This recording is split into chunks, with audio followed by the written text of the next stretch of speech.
Au sujet de l'allumage des bougies de Hanouka, le Shulchan Aruch dit on doit les allumer après la sortie des étoiles. Et on doit mettre suffisamment d'huile que ça puisse durer au moins une demi-heure. La question se pose le vendredi après-midi.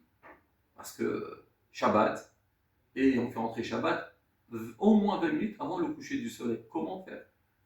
Alors dans ce cas-là, on n'a pas le choix.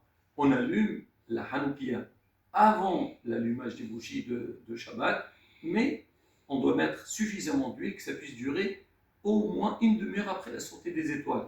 On ne doit pas se dire, par exemple, si toute la semaine, moi j'allume avec des bougies qui durent une demi-heure, moi je dis d'accord, je vais allumer avant l'allumage des bougies de Shabbat, ben je les allume avant et c'est bon. Non, parce qu'ils vont s'éteindre dans une demi-heure ou même 40 minutes, c'est pas encore la sortie des étoiles. Soit je prends des longues bougies qui peuvent durer donc une demi-heure après la sortie des étoiles, ou je mets suffisamment d'huile pour que ça dure, donc pareil, une demi-heure après la sortie des étoiles. Alors, comment procéder? On allume les bougies de Hanouka en premier, après les bougies de Shabbat, parce qu'avec l'allumage des bougies de Shabbat, donc on va faire entrer le Shabbat.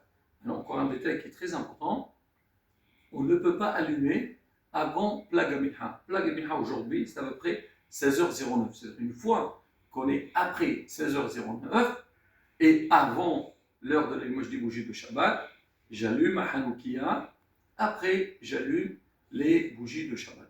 Ça concernant l'allumage. Maintenant, au sujet de si jamais je suis invité chez quelqu'un.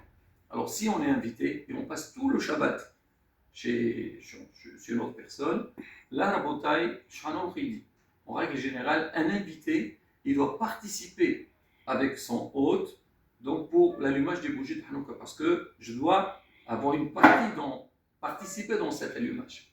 Je lui donne une petite pièce et c'est bon. Et certains ils disent si je peux lever, par exemple, la fiole du jour, comme ça je dis voilà, j'ai une part dedans. Mais certains décisionnaires ils disent en vérité, même ça j'ai pas besoin. À partir du moment que mon hôte il me prend en charge pour tout le Shabbat, c'est-à-dire je mange chez lui sur ses frais, je dors chez lui, c'est-à-dire presque je fais partie donc de la famille, donc je n'ai pas besoin de participer.